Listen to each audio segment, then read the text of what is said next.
Hello, my name is Oluwapeyibomi, Oyelohunnu. I am the class of 2020 JEC rep. I'm also an MIS major in my third year.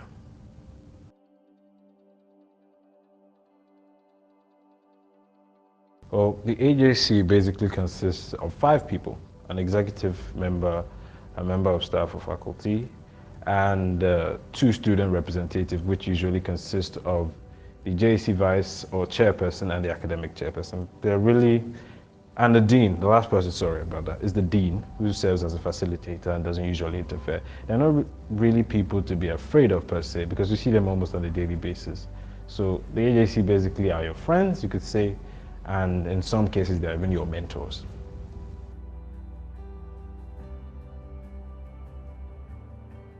I really don't think students should be scared of the AJC. I mean, the AJC is a panel set up to sit on cases of when things go wrong.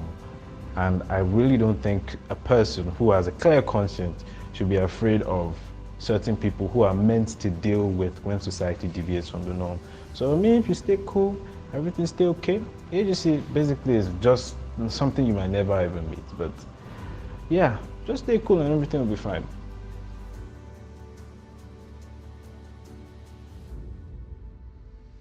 Basically, the issues that might make you sit in front of the AJC panel, which God forbid, well, that's a bit harsh. Let me just start again. The issues that might make you sit in front of an AJC panel basically include academic and social misconduct, where your social misconduct includes violence, sexual assault, theft, and other cases of dishonesty. And academic misconduct would include academic dishonesty, plagiarism, and other things.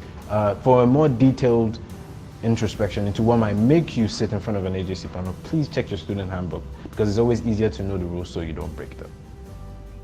My name is Christopher Zanu. I'm the Judicial Electoral Council Chairperson, member of the class of 2019 and an MIS major. Now, the AJC is, just as for the Ashesi Judicial Committee, it's nothing so scary, right? They are the body which adjudicates on academic and social misconduct cases on campus.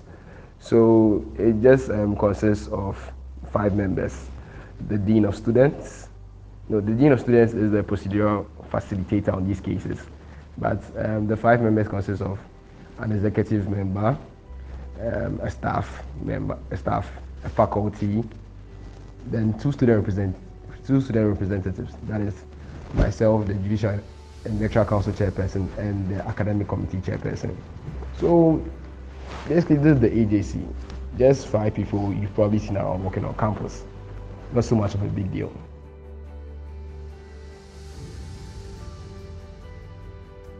So if in any case you are ever summoned to the AJC case, it's an AJC, which I hope is never the case.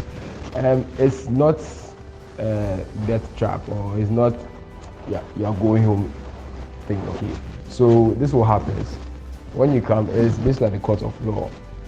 So in the court of law, it's not everybody who goes in there and pleads guilty, right? So people go in there, they provide evidence, there's the accused, there's the accuser, and then there's I won't say debate, but then people present their cases, and then the judge, the judge hears the case out, the judge and jury, the decisions arrived at. So that's the same thing at the AJC. When a case is presented, the accused, the accuser, any witnesses come and then present their cases. And then it's only based on that decisions are made. The decisions are not made based on any personal feelings, but then they are just made based on what is provided and what is said at these sittings. So if you come and you are really innocent and evidence shows that you are innocent, then yeah, cool.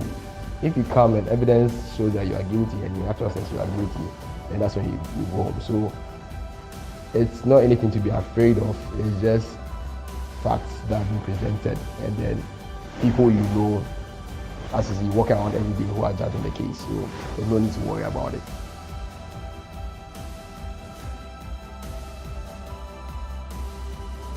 Okay. So in terms of actions that may lead to students being summoned to the AJC, right? with regards to academic acts, so it may be plagiarism. As you all know, I think all of us have heard of plagiarism. If you haven't, or the academic committees do, but then I think they've done an amazing job.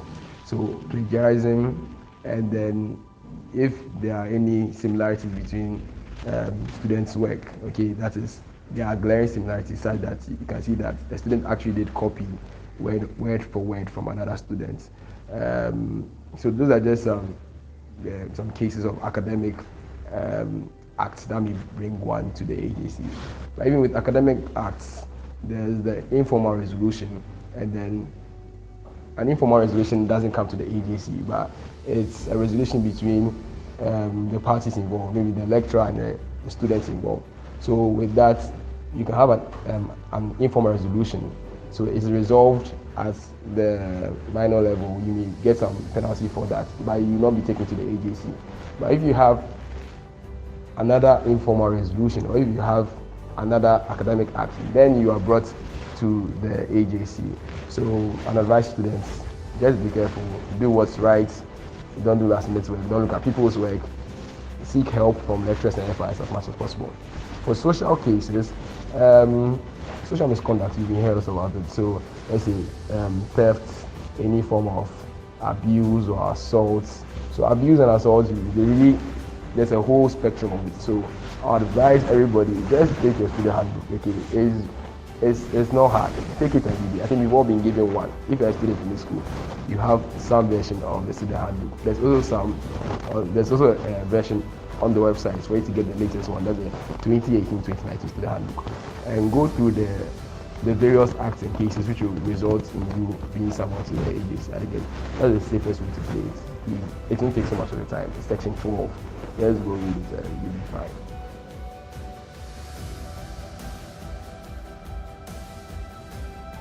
So one thing that really pops up every now and then is people misusing AJC or JEC, that they switch it because they think it's the same thing.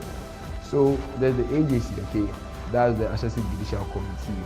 So as this committee consists of not only students, but it consists of members of the administration, staff, faculty, and then some students who advocate on academic and social cases. That's the AJC. Now the JEC is the JEC stands for the Judicial and Electoral Council, and the JEC is part of the Students' Council. That's the Ashesi Student Council. So the JEC is the judicial arm of the Students' Council. Like the way in most governments you have the executive, you have the judicial arm, and you have the legislature. So in terms of students' government here on campus, the JEC is the judicial arm of government. So JEC is made up of students, made up of the JEC and Vice JEC Chairperson, and it's made up of representatives from the various classes. So I guess major difference is JEC made up of just students, part of the student government, and then the AJC is made up of students and faculty, staff, and executive.